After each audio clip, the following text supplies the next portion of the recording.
Good morning, everyone. It's Lee Henson, president and founder of Agiledad, and it's time for today's episode of the Daily Standup. So without any further ado, let's get started. Today, it's time for our Agile Not So Agile episode of the Daily Standup podcast. So I thought it'd be fun to share an inspirational story with you, and it's one that I know quite well, but I thought I'd bring it to light here just to make sure we're all on the same page. I've been a victim. Let me tell you what happened. So I was driving on my way home from a very long ride where I went and picked up my family, and I was a victim of road rage. They had this person who was desperately trying to pass me in a construction zone, thinking that 85 was an appropriate number of miles per hour to travel through said construction zone. And he blew past me.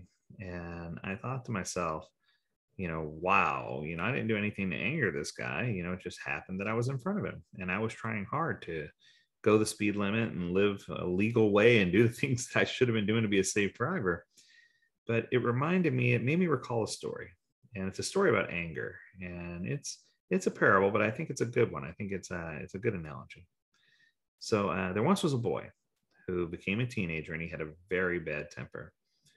So his father decided that he was going to help him understand and control his feelings. So his father said, son, here's a bag of nails and a hammer. Every time you lose your temper, I'm going to ask you to go hammer a nail into the wood fence out back. So on the first day, the boy wound up hammering 37 nails into the fence. And he realized that's way too much, way too many times to be angry, and that he could control his temper.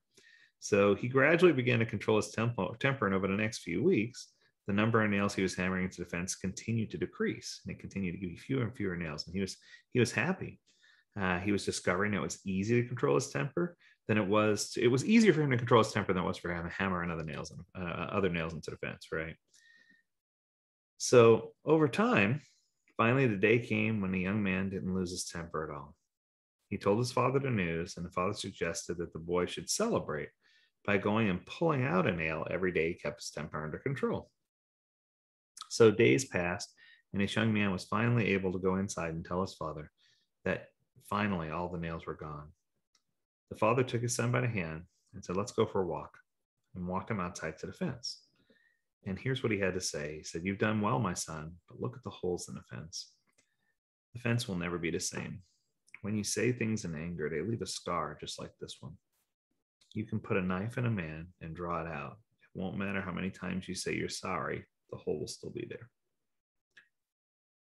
This is a powerful, powerful testament of what we should be doing with our lives. It's not about getting angry and casting blame and all these things. It's about understanding. It's about love. It's about figuring things out, and it's about realizing that no one can make you feel a certain way. You have to choose to feel a certain way, right? So good stuff, good story. Choose not to be angry. Choose to live your life in a way where you're happy. Choose to live your life in a way where you're constructive, and choose to live your life in such a way that you can be blessed and that you can uplift and bless others. So I hope this information was helpful for you. I hope you have an amazing weekend. And as always, until next time, I encourage you to stay healthy, stay well, and stay agile, my friends. Do take care.